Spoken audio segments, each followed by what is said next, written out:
Bon, ça va pas. Alors, toi qui me regardes et qui veux en savoir plus sur les boîtes auto, rapproche-toi. Je vais te montrer quelque chose. Donc ça, c'est une boîte Mercedes, une 7G Tronic, donc une 722.9. Sur les 722.9, on a deux versions. Donc la première version, avant les années 2010, et la deuxième version, après 2010. Et dessus, on va avoir des différences. Les huiles, filtres, etc. sont pas les mêmes. Donc on a rentré ça, on a déposé la boîte parce que la boîte patinait à tous les rapports. Et là, on est obligé, au vu de la couleur de l'huile, je ne sais pas si tu arrives à le voir, c'est noir, c'est cramé, et à l'odeur, on le sent aussi. Donc on suspectait un problème au niveau de la pompe à huile, ou une fuite interne quelque part. Mais ce qui était vraiment bizarre sur cette boîte, c'est qu'elle patinait à tous les rapports. Donc on suspectait vraiment la pompe à huile. Donc au démontage, on a démonté le carter. Première chose qui nous choque, c'est qu'on n'a pas les aimants pour récolter la limaille. Donc la boîte a déjà été touchée, il y a eu une vidange de fait. On le voit au niveau du filtre qui est ici. Donc ce n'est pas le filtre d'origine, on va être sur un filtre de marque Mallet. Hein, on le voit ici, c'est écrit ici. Et là, je me rends compte que le vrai problème de cette boîte-là, c'est lui, le filtre.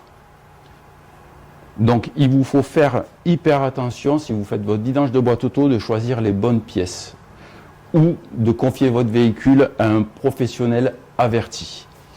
Donc moi, d'un point de vue visuel, je sais déjà que ce n'est pas le bon filtre. Je vais vous montrer la différence, le filtre qu'il aurait dû avoir. Donc là, on est sur le bon filtre qui est destiné à la deuxième génération. On a des petits renfoncements sur la boîte qu'on n'a pas ici. Donc ça, c'est le filtre pour la première génération et ça, c'est le filtre pour la deuxième génération. Donc quelqu'un a fait la vidange sur un bon principe parce qu'elles doivent être vidangées, mais n'a pas fait attention à la référence des pièces. Il est très facile de se tromper parce que quand on voit les deux filtres côte à côte, ils sont quasiment identiques.